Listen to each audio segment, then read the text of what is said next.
Afternoon, ladies and gentlemen. Welcome to Middle East Institute. On behalf of the Institute, we welcome every one of you.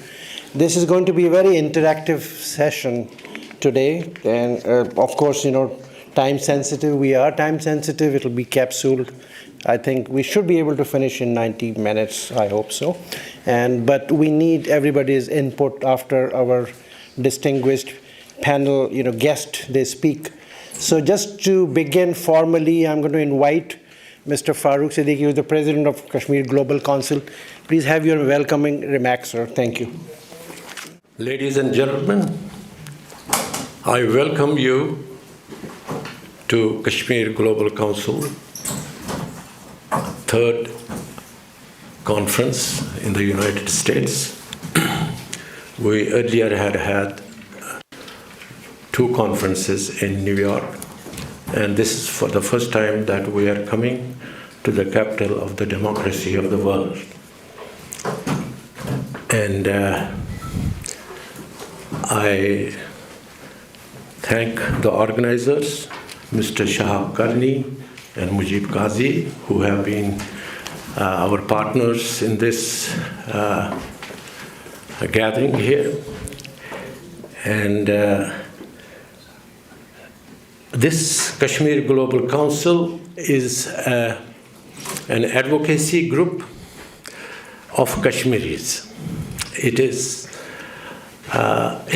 advocates for the restoration of the sovereignty of Kashmir, which was lost in 1947 after the subcontinent, India and Pakistan now. That time it was India only.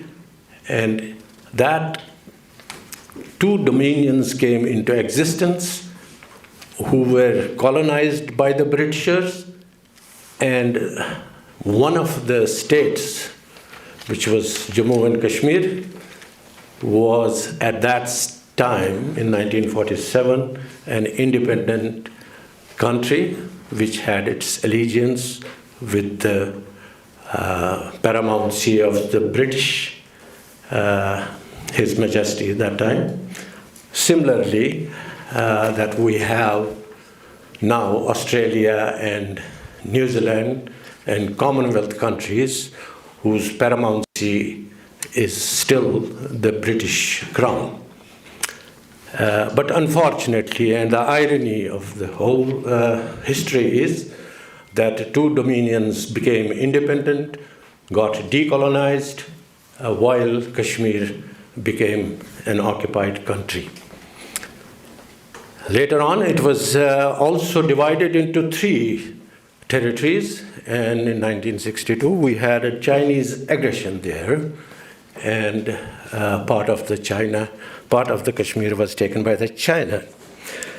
I would also like to mention that there have been two United Nations Human Rights Council reports in 2019 and 2018, which very explicitly give a detailed description of how the human rights abuses are being done, especially in the Indian-held Kashmir. Not that they have left some of the clauses of those areas in the other part of Kashmir, which is which all of you know as Azad Kashmir. Right? Kashmiris ever since then have been divided, not allowed to see each other within their own territory and within their own land. We have Mr. Raja Muzaffar here. I am sure there are so many outside this hall whose land, whose hamlets, whose villages have been divided. And that's the tragedy, that within your own land, if you want to visit a neighbor, you have to cross more than 4,000 kilometers in order to seek the visa, then go to the international border between India and Pakistan, and then come to their own neighbor. So at 2-kilometer distance is being made into a 10,000-kilometer journey. So that's the part of it.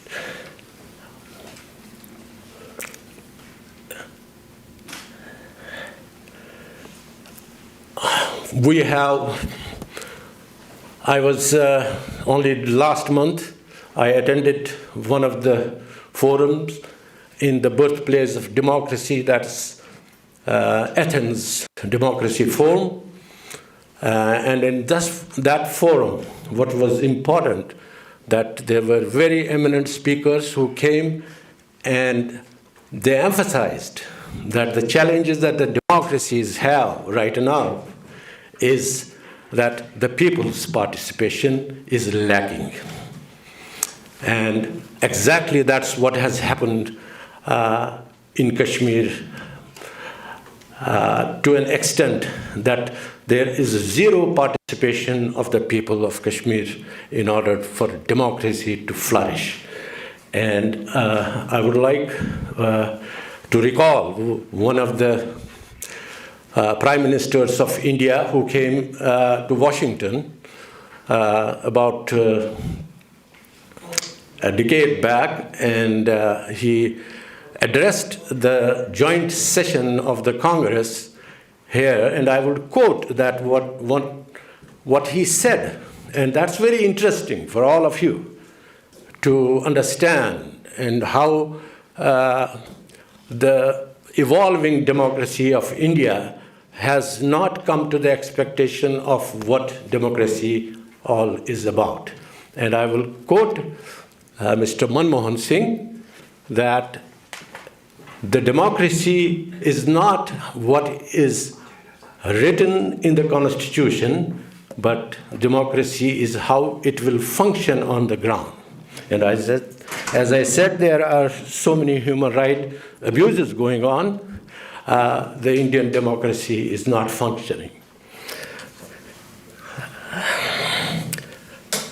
We have been many times by the United States.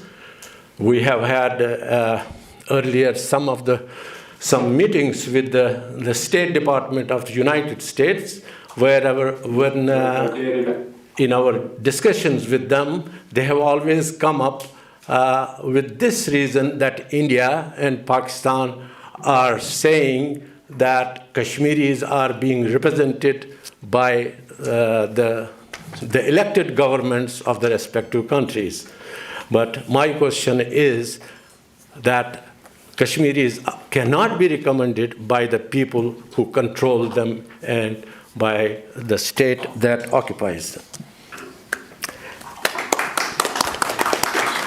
Thank you. Thank you. Thank you, Mr. Farooq Siddiqui. Due to the time difference, almost 10 hours, right, between us and India and Pakistan. So at this time, I'm going to bring a very distinguished friend of good causes. I call it an intellectual and a scholar, general in Pakistan Army, former chief of MI and ISI, Lieutenant General Asad Durrani. Durrani Sahab, welcome to Washington virtually.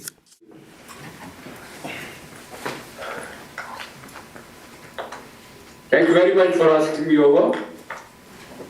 I think on the subject of Kashmir, during the last so many years, so many decades, so much has been talked about. If I have to make any useful contribution, I must talk about the part Pakistan played, especially where we went wrong, where we didn't handle the situation well. And that was most of the time. All the events that I'm going to talk about and enumerate individually can be rationalized or can find, well, one reason or the other. But the whole thing, when it is put together, it will bring very clearly to the fore that despite the fact that we used to say it's our jugular, it's our core issue, Kashmir is the jugular vein, unfinished agenda of the partition, the fact is that we did not evolve.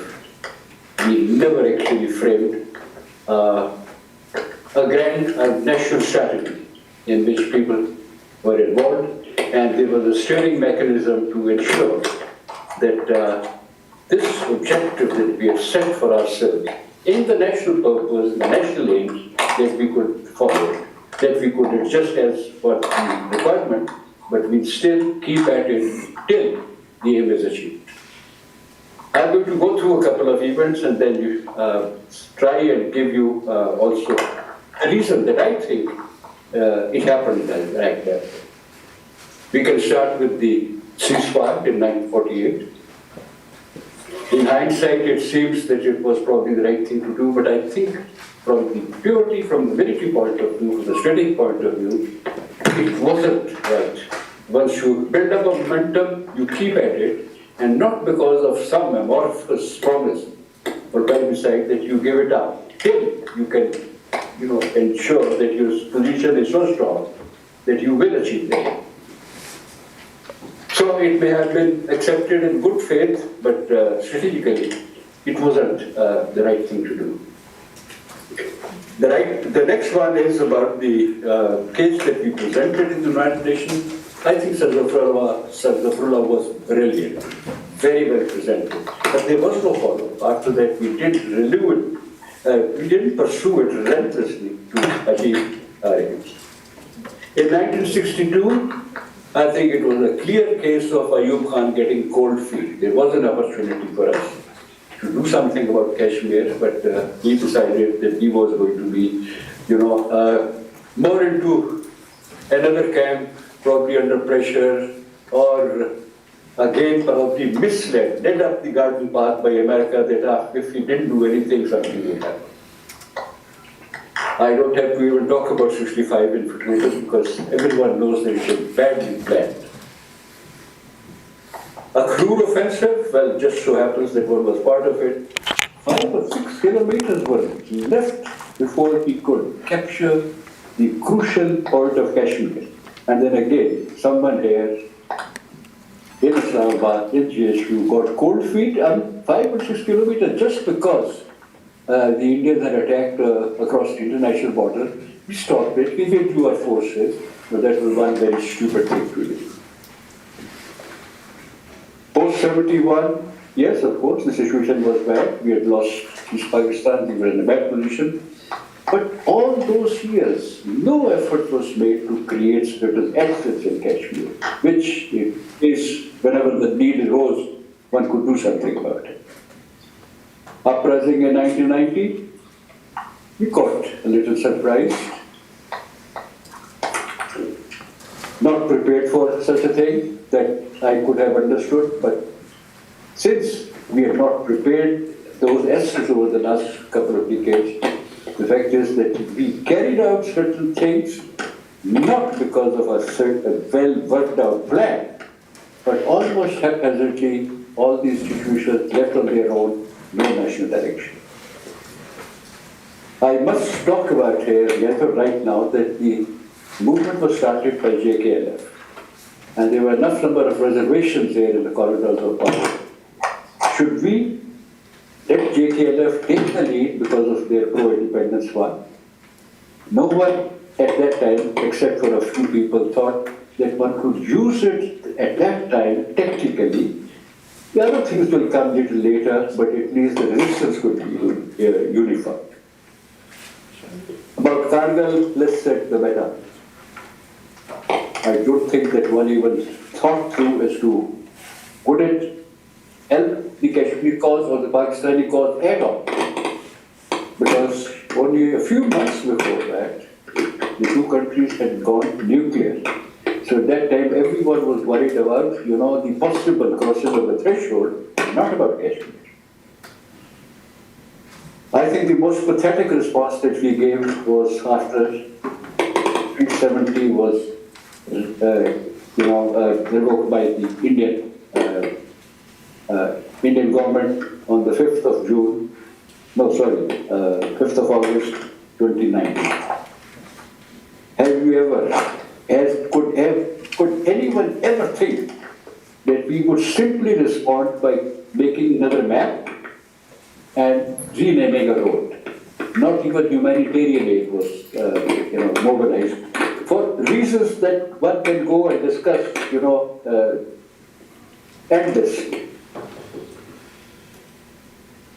I think one should talk about the causes, why it happened every time, why no sustained strategy was made, why were we fixated with a particular name and plebiscite or nothing, all or nothing, although the strategic thinkers will advise you that you do it incrementally, take whatever you can, and then piecemeal move towards gaining the ultimate objective.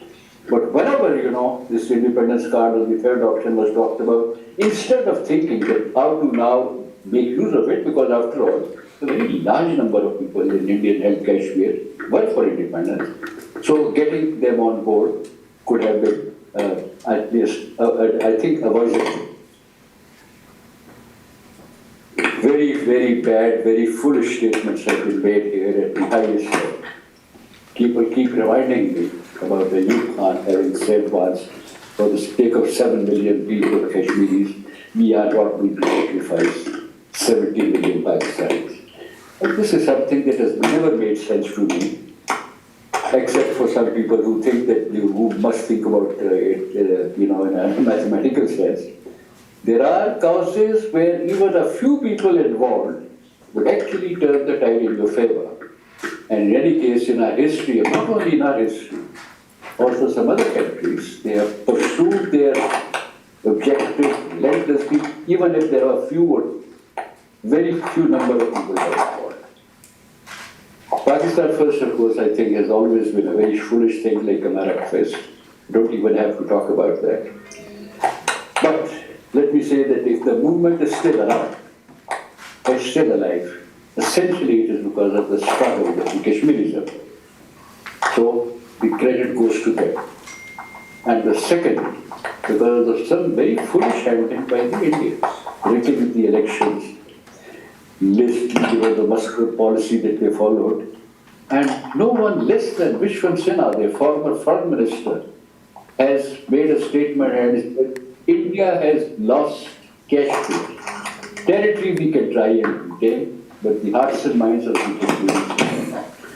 So if that, because of their good policies, because of the unwise thing, because of their so-called muscular thing, if they have not won the hearts and minds of the Kashmiris, if it's only their territory they're keeping, then I suppose there is still not only hope, but there is a good chance that because of their struggle and because of the Indian policies, this cause can be pursued further. Thank you very much. Thank you, John Saab. So grateful, and we are deeply honored, sir. God bless you. Thank you. So we have, of course, not virtual but physical, a very dynamic leader, woman leader, Beverly Hill, especially flew this morning from Texas, and she is the founding and president of Gendercide, a big movement for women's rights and deprived women, and she is a very big friend of causes dear to Kashmiris. So Beverly, please welcome, come and join. Thank you. Thank you to the Kashmir Global Council for the honor of speaking today. I especially want to thank President Farouk Siddiqui Saab and the directors that I know, Raja Muzaffar Saab, Mujeeb Kazi Saab, and Shahab Karni Saab. I also look forward to meeting many other directors that I haven't yet had the pleasure to talk with. Thank you to all of the listeners for caring so deeply about Kashmir and making the effort to come today. In Africa, there is an expression, when elephants fight, it is the grass that suffers. I don't need to explain that metaphor. We know that the rights, dignity, and prosperity of the Kashmiri people have been trampled underfoot by two occupying powers. The oppression and abuse they have meted out have completely delegitimized their already illegitimate presence. It is time to send the elephants home. I stand here to express my solidarity with the people of Kashmir and to endorse their call for independence. It is time to free Kashmir from a binary choice forced on it in haste by a departing colonial overlord.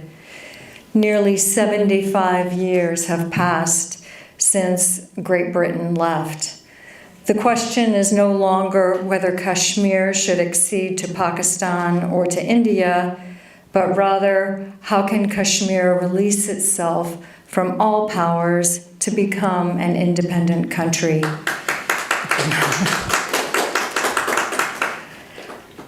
This is personal for me. I advocate for women who lack the most basic human rights, freedoms, and ability to govern their own lives, particularly Dalit women, indigenous women, the women of Afghanistan, and women of color in the United States. I align myself with women who are overpowered and dominated, women who have no power except the power of their own voices. There are strong parallels between women's struggles and Kashmir's struggle. I support your cause, just as so many of you have supported mine. And for that, I thank you from the bottom of my heart. As human beings, we are at our best when we say to someone else, your problem is my problem. That is how we love each other. If we want to extend that love beyond our personal circle to people we do not know, we do that by upholding justice.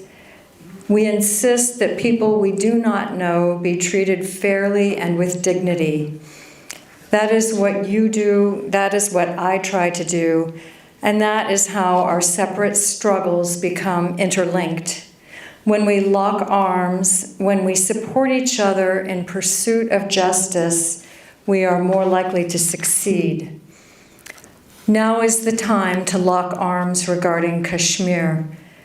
2 years have passed, more, since we were jolted by the news that India had annexed Kashmir and sent hundreds of thousands of new troops into an already heavily militarized area. We watched in horror as civil rights were suspended and brutality was unleashed. We read of summary arrests, journalists who disappeared, civilians in lockdown, and armed forces maiming and killing with impunity thanks to a law called AFSPA. Then the country receded from view under a news and internet blackout. When Kashmir emerged again, the shocking developments had hardened into the new normal. Never had the Kashmiris' call for independence been more justified, and never had hopes for self-rule seemed more out of reach. I want to remind my fellow Americans of our own war for independence. The noble and sonorous phrases we love to quote emanated from that struggle. We hold these rights to be self-evident, that all men are created equal, and that they are endowed by their Creator with certain unalienable rights, that among these are life, liberty, and pursuit of happiness. Kashmiris aspire to those rights too. Or consider this very daring statement, that whenever any form of government becomes destructive of these ends, it is the right of the people to alter or abolish it and to institute new government. These principles are stitched into the American psyche. So how can we be deaf to the Kashmiris' plea for the same freedom and right to self-government? How can India, who fought the British 170 years later for the same reason that we did, not sympathize? And what about Pakistan? Pakistan was born of fear that rights and freedoms would not be protected in a new India. Consistency demands that we support the oppressed party in each of these struggles. Today, that party is Kashmir. All of you in the Kashmiri diaspora are trying your hardest to muster support for an independent Kashmir. You are struggling and sacrificing, and believe it or not, some of us are listening. Fighting injustice can be exhausting, though, even demoralizing. When I feel discouraged or tired, I look to Dr. Martin Luther King for inspiration and encouragement. If anyone had a right to feel defeated, discouraged, or just weary of it all, that man did. He never underestimated the size of his struggle. He said, "Every step toward the goal of justice requires sacrifice, suffering, and struggle, the tireless exertions and passionate concern of dedicated individuals." Yet even while viewing the situation in the harsh light of reality, Dr. King stood tall in his optimism. We must walk on in the days ahead with an audacious faith in the future, he said. We must accept finite disappointment, but never lose infinite hope. Here you are today with your tireless exertions and passionate concern. If Dr. King were here, he would find beautiful words to blow wind in your sails. You would leave this room with his wind beneath your wings. I am no Dr. King, but let me give you some encouragement. It is only because you all spoke out that I am here today. You spoke, I heard you, and you have inspired me. Because of you, I will continue calling upon my fellow Americans to make our foreign policy consistent with our democratic principles. We will continue urging our members of Congress to create a pathway toward Kashmiri independence. We also will press for freedom of speech and political expression, military accountability, an end to arbitrary arrests and detentions, and reintroduction of human rights observers and journalists. When elephants fight, it is the grass that suffers. Let us send the elephants home. Thank you so much. Beverly Hill, thank you very much. We are deeply honored. So we are joined by Brother Syed Fayaz. He is the founder and the president of Democratic Caucus, Muslim Democratic Caucus in Texas, and he will be representing her. Go ahead.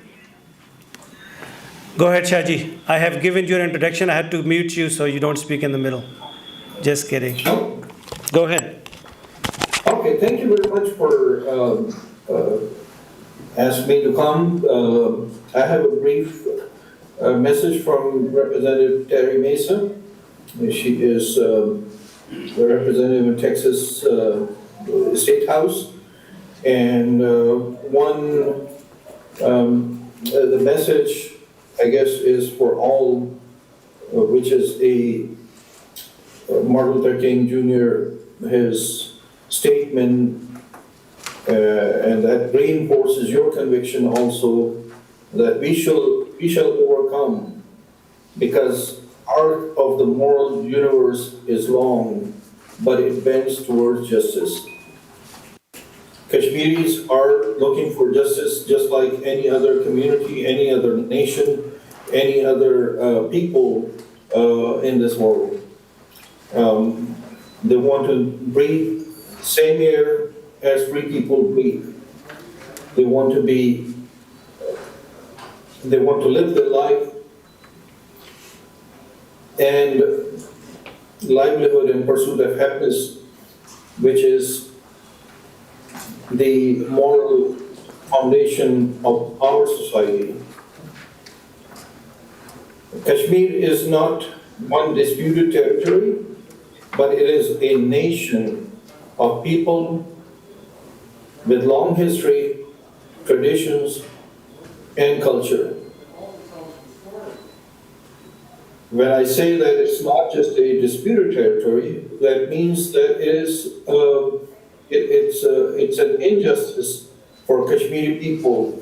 And what I say is Kashmiri people are not on the table where the region is all a disputed territory, and two nations, India and Pakistan, are deciding the fate of Kashmiri people, which is not acceptable. It is not just a territory or region, it's about people.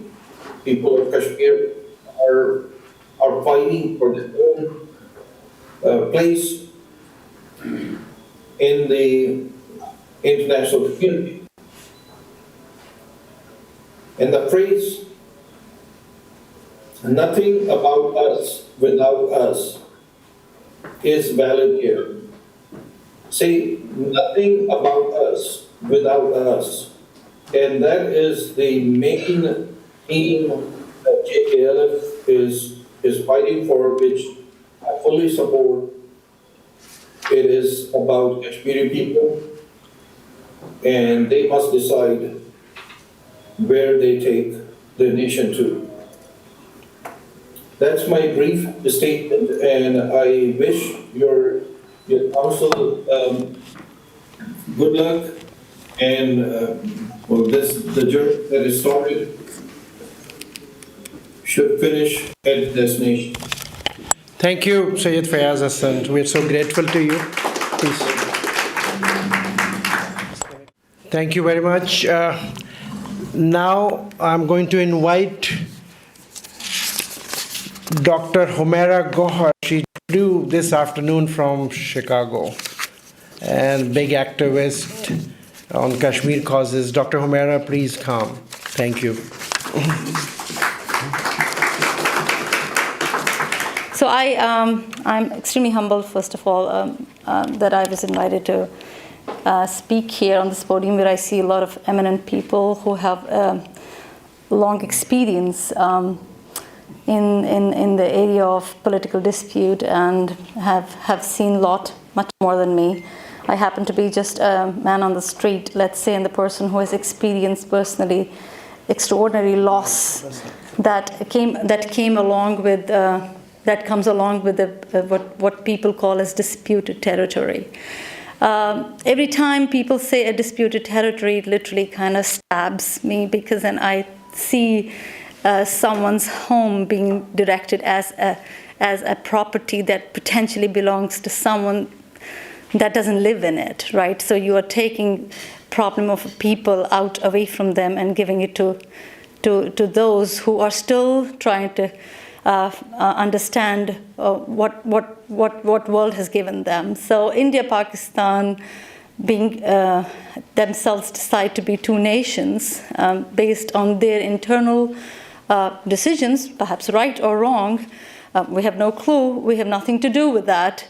But being dragged for 75 odd years into in a political turmoil, it's extremely unfortunate for 10 million people to be dragged along for so long. And I think it is also extremely unfortunate for the people of the world who stand by democracy and free nation, for people who have created, for the history of humankind that created Osmanian empires and United States of America, stands today for 75 years and watches 10 million people being dragged, sometimes this way, that way, by two countries or two political nations that have not become nations yet.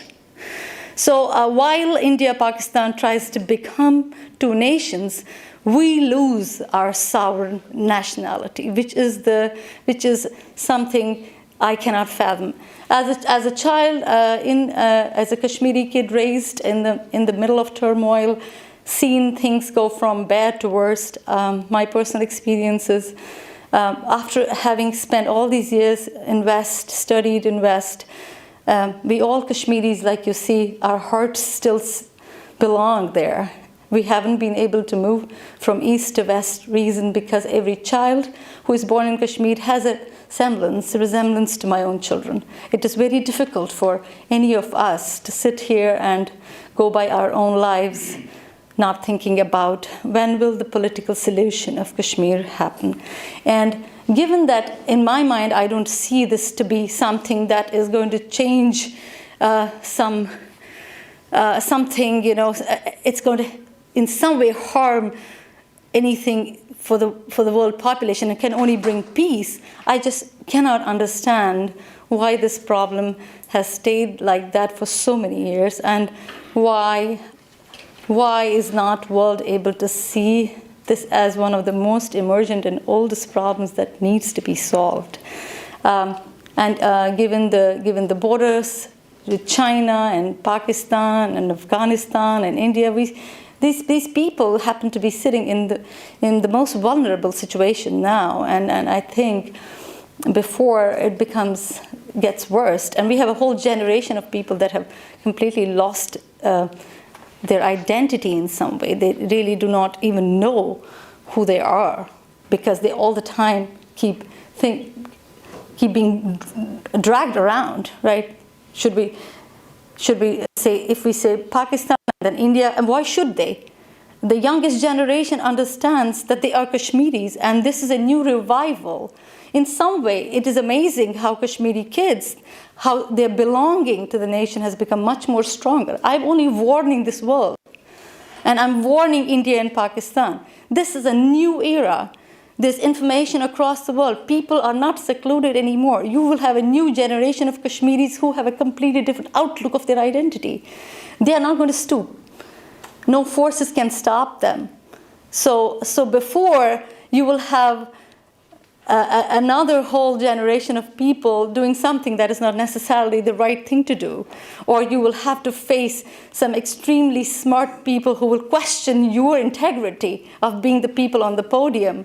I really request people out there who have power today, because power is also not something that is going to be persistent with one nation. We have seen, this world has seen nations fall. Today it's here, tomorrow it'll be somewhere else. So the only thing humanity today can do is put its hand out and bring those who are down up, because you don't know whether you're down tomorrow and you'll need their hand.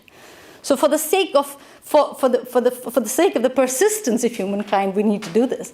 I feel this has just been too long, and I think I really think there has to be a political solution for this problem, and the land of Kashmir, the homeland of Kashmir, must go back to Kashmiris. It belongs to them, and they are absolutely capable of running their show. They do not need an external leadership. We have been independent forever. We have been a nation forever, and thank I think it was somebody from Texas, I'm sorry I did not get the name, who exactly said that Kashmiri people are a nation of people, and we really need to bring that character back to the people and give them their freedom. Thank you very much for listening to me. Thank you, Dr. Humaira. So nice of you. Very powerful words, in fact. Now, among us, we also have a poet and a scholar. Came all the way from New York. Very famous, known name, Mr. Rafiq Qatwari. Would you please come and share your wisdom with us? Thank you, sir. It's good to be here, and it's a privilege to be here. Usually when women are not represented in equal number in any forum, I walk out, but somebody paid for my hotel bill, so I'm obligated to say a few words, and I've been asked to talk about the ground reality in Kashmir today. So I jotted some notes down this morning, and I'm going to share that with you.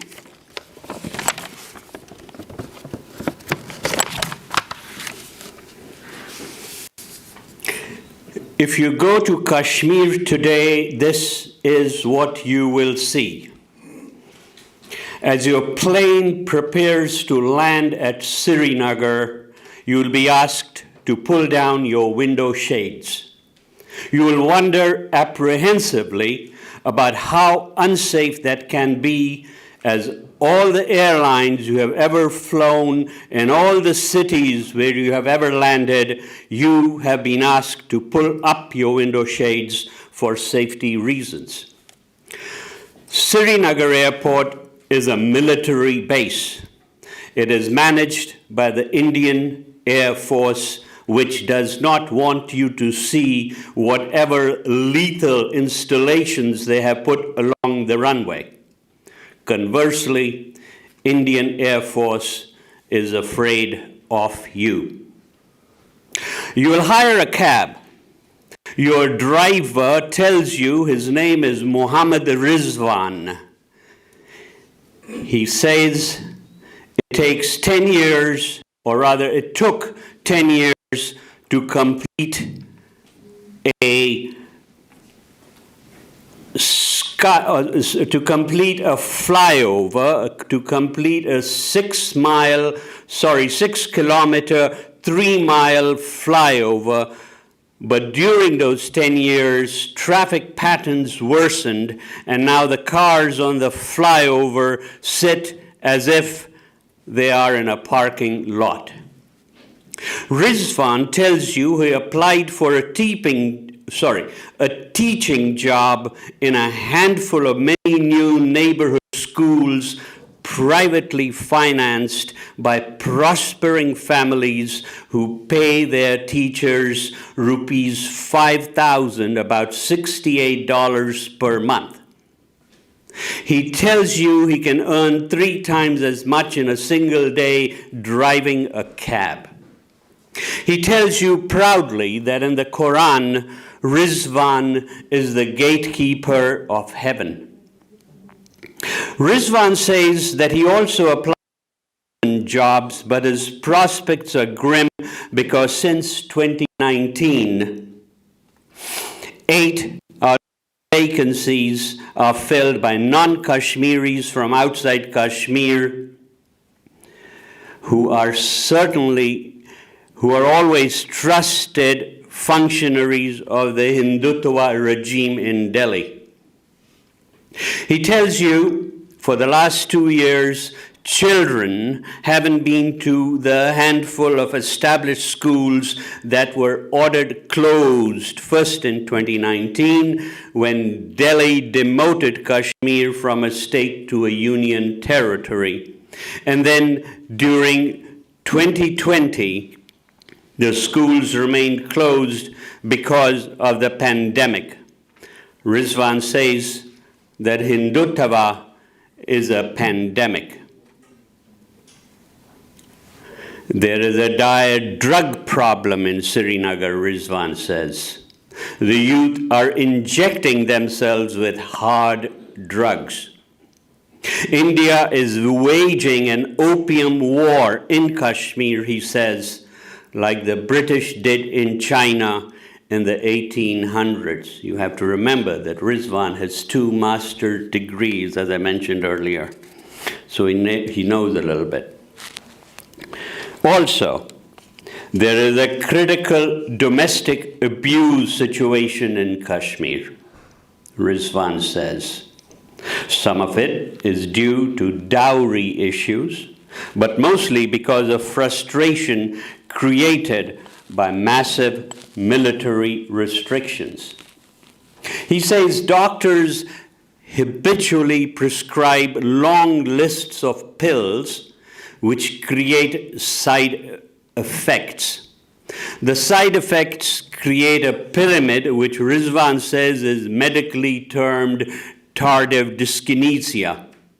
The doctors prescribe another list of pills to treat the pyramid. The patient is a tree that gradually rots. There is no official acknowledgement of the dire domestic abuse situation. COVID is again on the rise in Kashmir, Rizwan says, adjusting his face mask. We Kashmiris can't help attending weddings and funerals. Let me tell you, he says, Srinagar received 165 ventilators from the Prime Minister's Care Fund. Srinagar didn't ask for them, and they didn't work. There are nearly 1 million Indian jackboots in Kashmir, Rizwan says, making Kashmir the world's most militarized place. And here's what he said. India has no desire or need to talk with anyone in Kashmir. It does not have to resolve anything, only manage. For management, it does not need to engage with the people, it only needs boots on the ground. Our big mosque, the Jama Masjid, has been chained and locked for 2 years now, Rizwan says. The Nazis banned Jews from praying at their synagogue on the Sabbath. The Hindu nationalists are banning Kashmiri Muslims from praying at their main mosque on Fridays. Since 2019, the Israeli model is being implemented in a swift way in Kashmir. If you want to look at the future of Kashmir, just see what Israel is doing in the occupied territories. Yet, the Palestinians have a global solidarity movement. As you reach your destination in Rajbagh, Rizwan bumps his fist with yours and says, "Why isn't the diaspora doing something to make our voices heard? Otherwise, we are doomed." You want to hug him. Khuda Hafiz, you say. Allah Hafiz, he says. Thank you.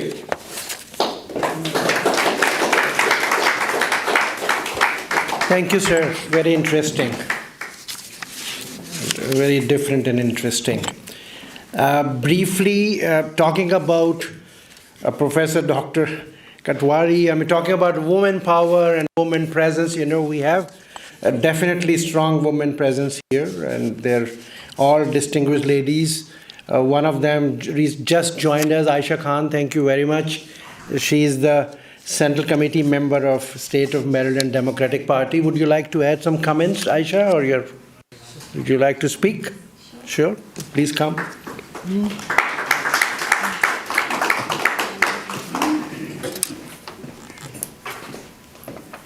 Thank you. Good afternoon, ladies and gentlemen. Thank you for giving me a chance to speak on this stage. My name is Aisha Khan, and I am here to talk about how much Kashmir is important for the peace of the world and how humanitarian and nuclear crisis in our heads due to Kashmir issue. Respected audience, we all have a responsibility of keeping the peace of the world.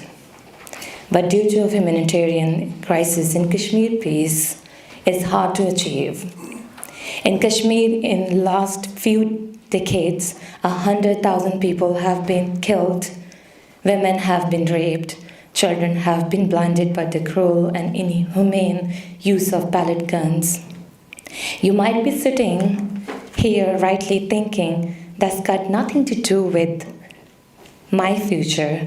That's got nothing to do with this country I am living in. I am at peace. Why should I care some crisis in another corner of the world? If you are not standing with Kashmir because of some reason, now is the time. Lockdowns are normal every country, but imagine if you are in lockdown for past 30 years, how would you feel? That's what Kashmiris are feeling for past 30 years. I want to stand with Kashmir, with the people of Kashmir, because of we live in the country that's built on the notion of self-respect, individual liberty, tolerance, and most importantly, the democracy. That why is it? Because of over 8 million Kashmiris are in prison in their own homes. They cannot leave their homes to get medical attention, can't go to get an education. When we stay silent, why is that? When the right of self-determination is stripped off. India government has to argue that Kashmir is a purely internal matter, but in the modern world, such a claims sovereignty by the ruling elite cannot justify action that inflict endless suffering of their citizens. For India to pursue their international community of its rightful claim to govern Kashmir, it must demonstrate morally, constitutionally that Kashmir is embarrassed the governance. Yet, the current shutdown reflects the reverse. The international community must be consistent the arresting of the international community. Bottom line, that protects human rights, whether of religious minority in India or Pakistan. Ladies and gentlemen, Kashmir needs help. It's our responsibility to do our part. Thank you. Thank you, Aisha Khan. So we have a very honored, distinguished, leading leader from our communities.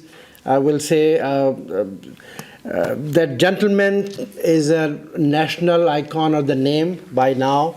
Everybody knows him. I'm going to introduce him, but he is joining this session in his personal capacity, Mr. Khizr Khan. At this time, I would like to invite you, who was recently appointed by President Biden as the Commissioner of International Religious Forum as well.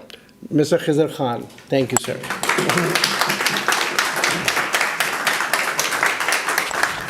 Assalamu alaikum.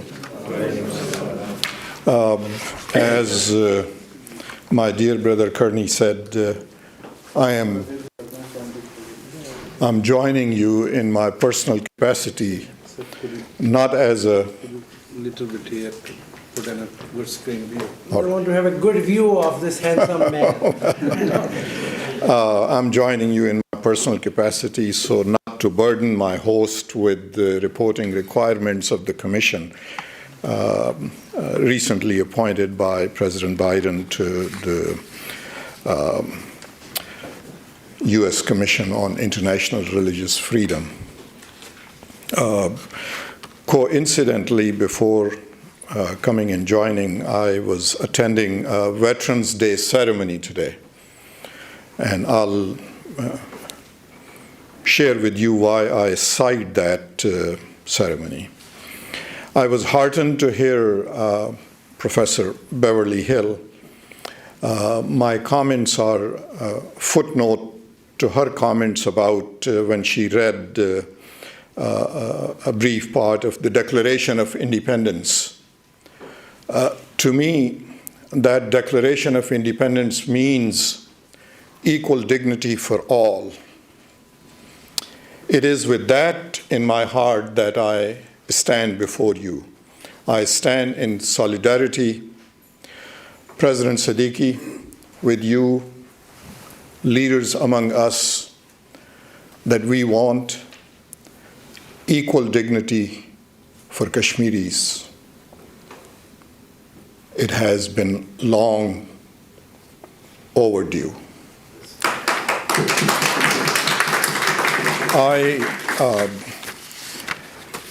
President Siddiqui, you mentioned in your comments about the State Department and its assessment of the situation in Kashmir and the role of India, that it is relevant that how atrocities in Kashmir upon Kashmiris are being evaluated in the United States.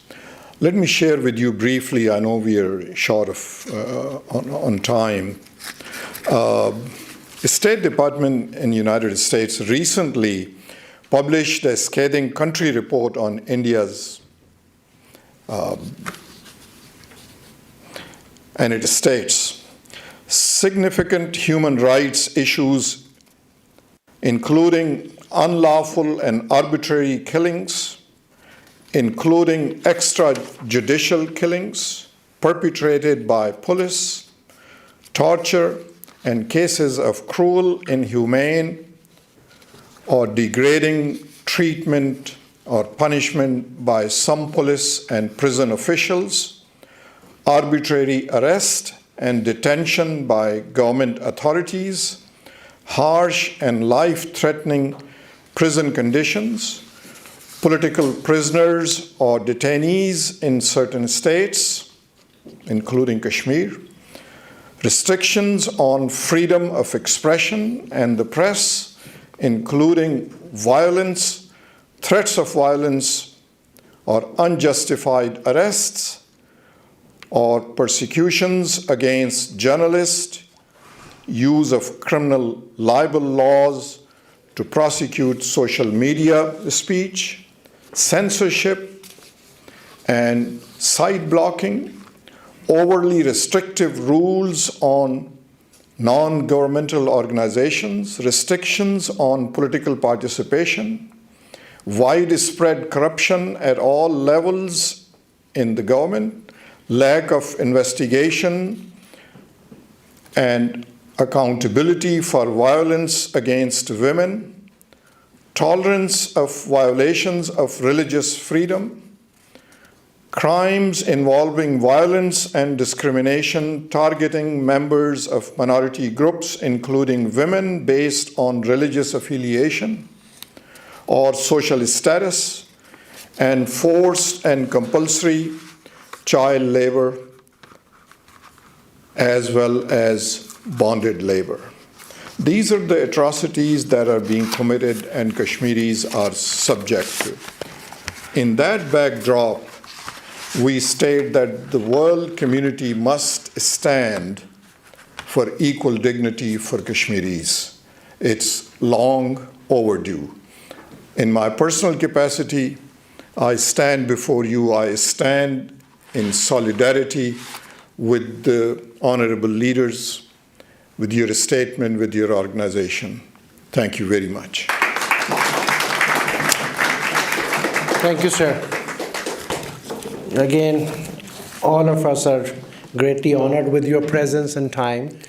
At this time, what we're going to do is we'll just take a brief 10 minutes of a break so people can stretch and then have some water, or the restrooms are right there for ladies and gents as well. And in 10 minutes, we're going to reconvene for a brief session of Q&A. Thank you very much.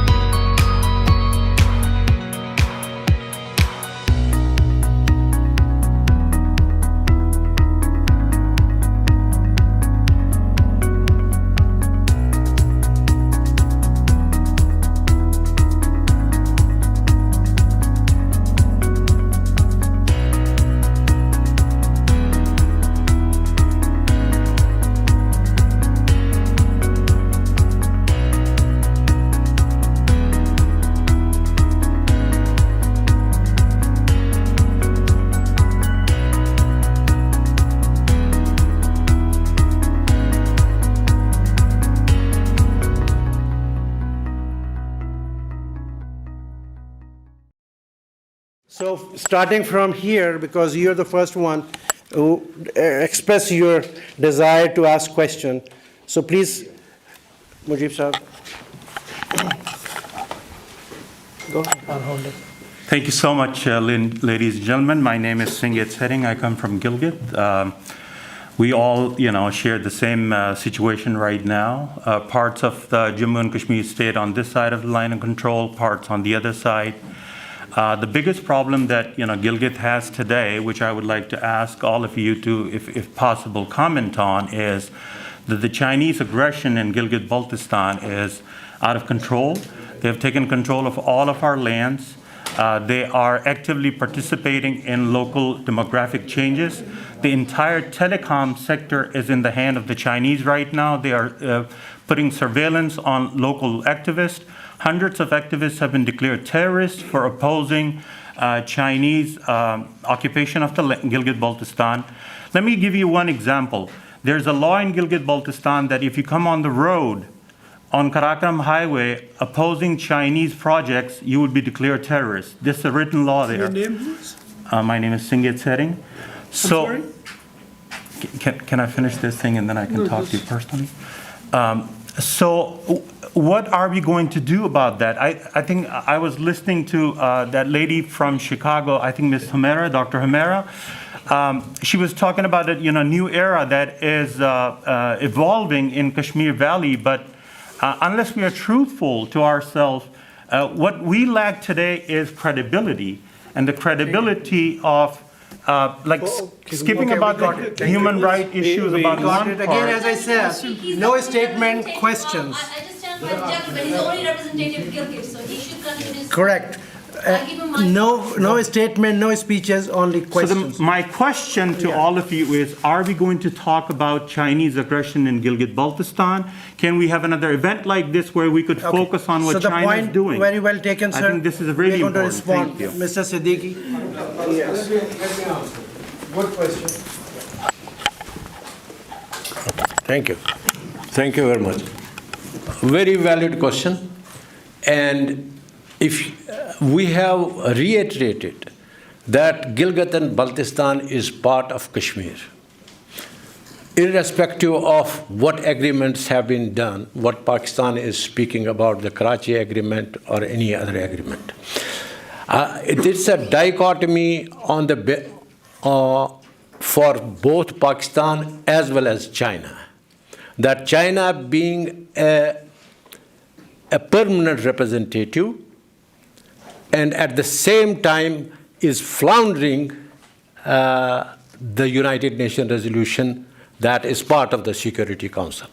So, I will recall also that even the Karakoram Strata that was which was ceded to China, has in its clause 4 or 5 that the sovereignty of Kashmiris will determine the end result of that agreement. So we are going to renegotiate on the basis of that clause that Gilgit and Baltistan is part of Kashmir and subject to the final settlement that restoration of the sovereignty. But now, what is happening in Gilgit-Baltistan? We are because as I said earlier, that we are divided lot, and it has to be from the Gilgit and Baltistan, the people have to come up and rise. We have created a Senate in which we have 25 seats for Gilgit and Baltistan. And Kashmir Global Council is going to work with the people of Gilgit and Baltistan to seek those Senate members from Gilgit and Baltistan so that Kashmiris can have a voice wherever they would want to go. So your concerns are right. We are working on it, but you have to help yourself. My question was not addressed. I said, are you going to have an event like this to talk about Chinese projects in Gilgit-Baltistan? Okay. Not about the history of Gilgit. I think this goes to Middle East Institute, so let me add this. It's nothing to do with Kashmir Global Council, I'm sorry. So, yes, we do. Are you hearing me? Yes, there will be another event like this, especially pertaining to your angle or the aspect that you asked. Thank you. Thank you so much, Shahab Saab, and all the KGC organization. We came all the way from New York. I heard all the speaker, he came from different places and background. Every one of them is talking about the Indian atrocities. They are talking about how the Indian, violating the human rights violation in the occupied Kashmir. Nobody is talking about the Azad Kashmir area. This give a clear indication that the people living in Azad Kashmir side, they are living in a free life. And then I also, Beverly Hills, she also, was talking about the Kashmir issue. I took one note from there. The difference between the occupied Kashmir and the Azad Kashmir, which is, like ruled by Pakistan somehow, there is no checkpost, there are no violations or atrocities being carried out within the Azad Kashmir area. And one more thing, it is not Pakistan which took this case to United Nations. This is the India which took to United Nations, and now United Nations have given two options. Either we go with Pakistan or we go with India. Now, once that is done, then the people of Kashmir, I think, they can, decide about the future. Or if Mr. Raja Muzaffar Saab or Siddiqui Saab can highlight how the third option will be adopted. Oh, we have read it, I think. Just briefly, 30 seconds, please go ahead. Respond. Yeah, as I said earlier, there is, we are talking about Azad Kashmir also. There is a United Nations Human Rights Council has given a report in which both Azad Kashmir, both Pakistan controlled, occupied Kashmir or controlled or Azad Kashmir, whatever you call it, is part of that. There are 4 aspects of the human rights abuses which are mostly of the civil liberty nature. But the predominant is in Indian part of it. The second question that you are saying is about that India and Pakistan Kashmiris should decide between India and Pakistan. That is not. That is valid for the British India, which we will go through, that Kashmir was never part of a British India. So the division on the communal basis is by the Britishers for the British India. And for your information, Kashmir was a paramountcy, and paramountcy always had direct contacts with the that time His Highness of Britain. So just let me explain. And so the division or the United Nations resolutions is not our problem. It's a problem for India and Pakistan. If they want to continue, let them go ahead. Kashmiris have nothing to do with that. Dr. Hamera wants to rephrase the question that he asked. Yeah, I did not really understand what you're really coming from. So on one hand, you are saying that Azad Kashmiris have problem too, we have atrocities too, and la la la, why are we not included in, I understood you want to be included in the conversation. I get that. And then on the other hand, you're also somehow in some language of yours very convinced that we have to decide between India and Pakistan. If there is an atrocity on the other side, then are you actually trying to say that Azad Kashmiris who are under atrocity actually want to merge with India? Is that what you said? I just heard that. I heard that Azad Kashmiris who actually are under atrocious by Pakistan actually want to join India. That is why we should bring the United Nations resolutions on the top, because that gives only 2 options. So that means Azad Kashmir that has been taken today by Pakistan should be given a possibility of joining India.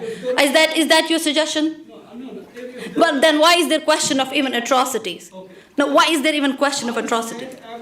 It can be either 1 or 2, right? No, I said everybody is talking about the Indian atrocities. Yes, sir. Questions. Yes, sir. Okay. Thank you, Kazi sir. Number one, we need to understand a fact. That is, Kashmir is for Kashmiris. It's not about Pakistan and India. Please take out this word out of it. Because once we talk about Pakistan and India, it's a dispute between the 2 countries. Right now, it should be treated as a freedom fight.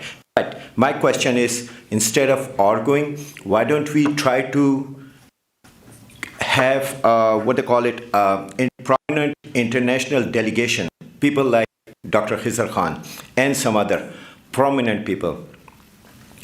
Let them go create a pressure. India will deny them. So can we do something about that instead of arguing about some minor issues? Thank you.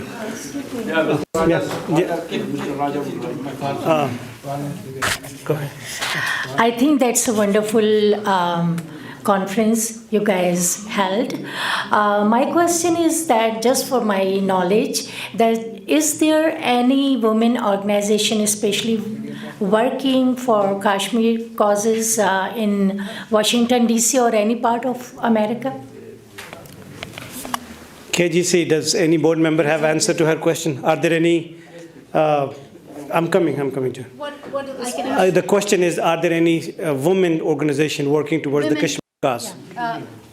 There are, in Kashmir itself, there are a lot of Kashmiri young women who have created amazing non-governmental organizations and efforts that they're working for their own people.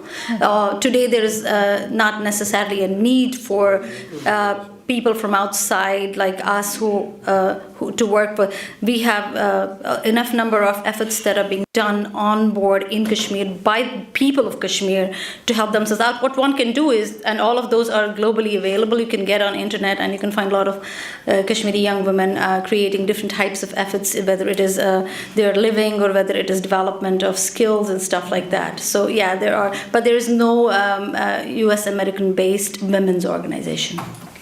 Thank you. I just want to reiterate that we are into the last 10 minutes of our time because we have a deadline that we have to stop. So please keep your questions very precise, not the comments, just the question, please. I'll hold it. Go ahead. Okay. Thank you very much. A lot of things, the people there. My name is Farooq Mirza. I'm a president of Fourth Pillar Vigilant Media Watchdog, and I also a bureau chief public news Pakistan. One of the ladies, she talked about two elephants, they are fighting, and she also talked about the grass. I will respond that one elephant is very mad, cruel, violating basic human rights, and the other elephant is fighting for the innocent Kashmiris and for their rights. Now I will ask you guys a very straight question. You are talking about independent Kashmir. Do they have a legal strategy that would become legitimate course of action under international law? Can you please respond? Sure. And at the same thing, I think the only legal base for the dispute is the original resolution that is already on the table with the United Nations. Okay. Yeah. What is the legal Okay. meaning of? Can you please explain his question? No, I want to know the question. Please go ahead and answer it. What do you mean by legal strategy? Legals, because I mentioned that there is a resolution in United Nations. That was done by India. No. Listen, 1 minute. You are talking about the independent Kashmir, and what is the legal strategy? Nobody suggests. Nobody talk about this. Let's hear them out. No problem. Got you. Okay. Who?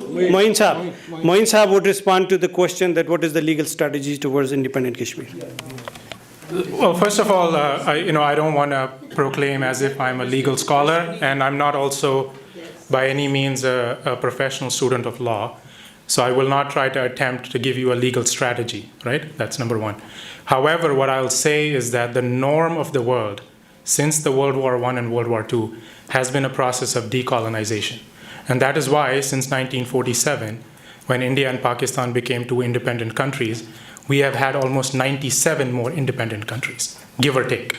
That is the norm of the world.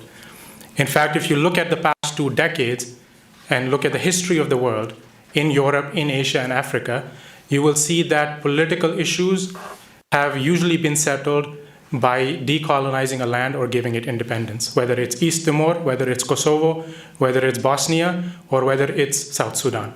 That is the norm of the world. Now, if you say that the only way to resolve the Kashmir issue is based on UN resolution, then you are basically holding that entire issue and the people hostage to that one resolution. In fact, That resolution has never been revisited since 1970s when India and Pakistan signed a bilateral agreement called the Shimla Agreement, in which they said that they will now resolve or attempt to resolve this issue bilaterally. And that is when UN Security Council, even though the resolution may still be valid, but it has basically closed its own chapter. Now, going back to the legality question, United Nations Charter, not the United Nations resolution, but United Nations Charter, which is binding on all 200 countries in this world, which is the basis of international law, allows and permits nations and people to have unconditional self-determination, which is, in other words, is known as independence. And that is how the rest of the world has achieved its decolonization and independence. And I'll add this one last thing, given that we are a few meters away from White House and the US Congress. It is the government here that was instrumental in bringing out the independence of Bosnia and Kosovo, two Muslim majority nations in Europe. It was US here in 1995 in Dayton, Ohio, that agreed on a declaration and worked with the world powers to liberate Bosnia and Kosovo from Serbia and Yugoslavia. That is the basis on which the international world and current international norms work and exist. So to go back and say that a resolution which only restricts the options of the people of Kashmir to either India or Pakistan is the basis of resolving the issue, it also goes against the foreign policy of one of the states that talks about self-determination, because that self-determination cannot be restricted to only one or two options. I'm talking about legitimacy of course of action under international law. That's you did not respond. Whatever you said, Can we? There you go. Are we done? Thank you. Thank you very much. Ji? Sure.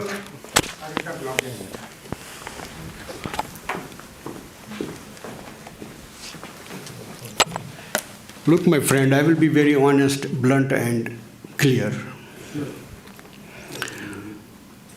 If you want to talk about United Nations resolutions, they have already been violated by India and by Pakistan. How by Pakistan? Pakistan did not withdraw their troops, number one. Number two, no, let me speak now. Let me give you, can you give me, I will give you an analogy. I'll give you an analogy. Please, we're going to end this. This is what Pakistan is basically misleading their own people and Kashmiris also, and which has been the core cause of our 1,200,000 people dead. Pakistan is talking about Simla Agreement and asking Kashmiris to ask for right of self-determination. Pakistan is doing Lahore Agreement and asking us to talk about United Nations resolutions. Pakistan is talking about Agra Declaration and asking Kashmiris to stick to this United Nations resolutions, which is completely nonsense now, and it carries no relevance in the international concept anymore. World changes, people change, laws change. Laws are made to break. One law is today, it's not going to be tomorrow. So it is lapsed, it has lost its relevance. So, therefore, don't hang this sword on Kashmiris' necks. It is just killing us. We don't want to be slave of this narrative that goes nowhere. And let me give you another analogy. That is 13 states. I can give you an account of 13 states which were part of East Europe. They are today member states of United Nations. They had no United Nations resolutions whatsoever. There were 3 countries, 3 areas which had United Nations resolutions. Only East Timor got it. Rest of them are just begging for it and dying for it. And they will never realize it. That is the practical reality. Please don't drag us into this nonsense. This is good for Pakistan. I don't want to say Pakistan just to give up your call for United Nations resolutions. Let them hammer it. Keep it, but don't tell us. Don't make us slave of this. All right. So Okay. Thank you. Ji. So, all right. So no crosstalk, please, with due respect from either side. Thank you very much. Now, we have proposed or suggested a resolution from KGC with the consent and consultation with a lot of folks. So before Mujeeb Kazi speaks or tells us about that salient point of those, let me just in less than 1 minute, let me tell you, first of all, thank you very much, ladies and gentlemen, at the Middle East Institute. You came from different states, we know, but it's a different angle. Respectfully, gentlemen, that you have a valid point in previous historical perspective, which we may not agree or some of them not agree. We are going beyond almost 75 years of history. Hear me out loud and very clear. For last 3 years, Saudi Arabia made a collaborative effort with Reliance Group, Ambani Group, to have an oil refinery kind of an initiative in Kashmir, $60 billion initiative. Last month, United Arab Emirates announced $25 billion in Kashmir. So we are talking about $85 billion altogether. Saudi Arabia is invisibly behind that. So when $85 billion, no legitimacy, no legal language, nothing, money talks. So my challenge to each one of you, if we are talking about peace through economic development and peace and prosperity for human developing factor in Kashmir, what is the issue? What is your problem? Why proxies have been so emotional and they have been hammering and stopping going forward out-of-box solution for this long-standing? So people are suffering. We are staying in a 5-star hotel. Somebody is paying for our lunches and dinners for years. Kashmir delegation in the name of Kashmir. What is going on here? Do you think Americans, intelligence or think tank, they're stupid? No. So we need to have a way out from this dilemma. We have to have creative. So this was the whole idea of, with respect, meeting of the minds to go forward, way forward. Or are we going to stuck in the history and the geography and my paymasters? Paymasters, end of the game. Thank you, sir. Thank you, Kanisab. So this is the resolution that I'm going to read that was prepared by the Kashmir Global Council and the consultation with the different mindset. Herein it's called a Washington Resolution. Whereas Kashmir continues to be under occupation since the decolonization of Indian subcontinent, whereas that Kashmir was an independent sovereign country with British paramountcy and not part of the British India. Thus, the withdrawal of the British paramountcy, Kashmir emerged as independent state, and the communal basis of division of British India was not applied ipso facto to the state of Kashmir.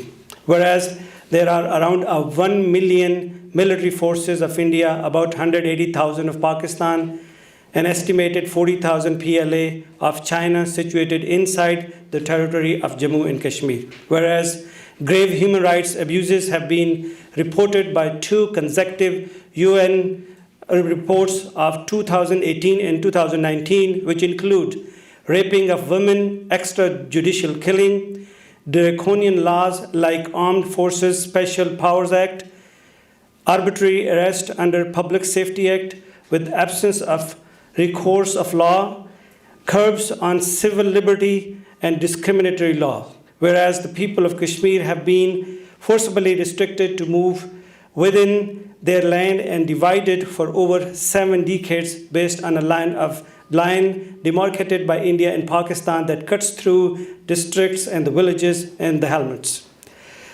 Whereas the people of Kashmir have been deprived of universally accepted human, civil, political rights, they cannot freely dispose of their natural wealth and resources and deprived of their own means of substance. Whereas the sovereignty claims made by the government of India, Pakistan, China on the territory of Jammu and Kashmir as it existed on 15th August 1947 are not universally accepted and have no international legal basis. Be it resolved that sovereignty of Kashmir must be restored through peaceful means in line with the principles outlined in the UN Charter and international law. The people of Kashmir must be allowed to represent themselves as principal party to negotiate the withdrawal of the military forces of India, Pakistan, and China. The world powers, especially USA, must strengthen the representation of the people of Kashmir and assist in giving them a representative character on the global stage by helping Kashmir Global Council to evolve representation from grassroots level by way of forming an elected Senate, as the occupiers cannot represent the occupied. Withdrawal of the troops from entire of Kashmir and immediately demilitarize, including removal of the mines, so that the divided lands can be reunited and the sovereignty over the land is restored to the people of Kashmir. The people of Kashmir are a nation that must be recognized as such that they can play a contributing role alongside other nations in peaceful coexisting. So I would request you all who are in favor of the resolution to raise your hand so we can have it passed. So I would say aye, who are in favor of the resolution, pass the resolution. Overwhelmingly, the majority of the participants have passed the resolution, thus the resolution is passed. Thank you.